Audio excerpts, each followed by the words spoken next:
Hello guys, gandang araw po sa inyong lahat. Today, nandito tayo sa police station. Akala ko sa Davao lang hinuhuli mga gwapo. Pati dito pala sa Taiwan, binabagahan siya mga gwapo.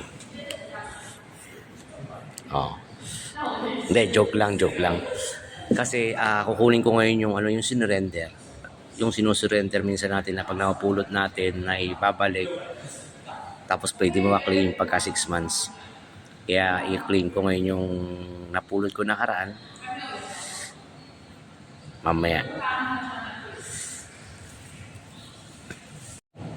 Payo ko nga sa mga taong nakapulot ng mga pera or cellphone o everything, o ginto, isurrender nyo sa police station. Kasi pag 6 months, within 6 months na walang nag-claim, sa inyo mapupunta yun.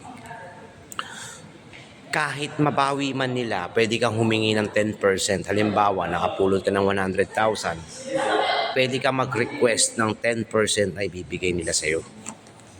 Nandito tayo sa police station ngayon. Kahit halimbawa, cellphone, nakapulot ka ng iPhone 16, nakapulot ka.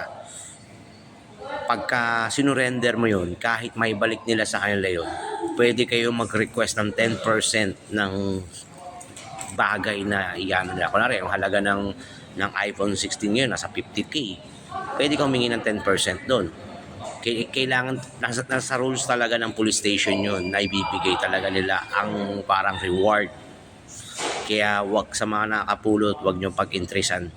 Kasi katulad yan, madali lang naman ma-detect dito sa Taiwan, di ba? Kaya isurrender mo na lang.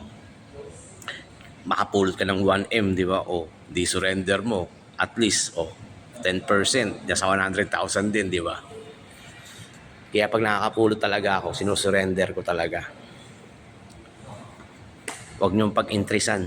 Tapos kapag tinanong kung anong oras mo napulot, sasabihin mo kaagad na yung oras na yun, kasi huwag mo iuwi ng bahay kasi sasabihin nila pinag-interesan mo ang bagay. Kaya huwag mo iuwi. Kailangan dali mo muna kaagad sa police station.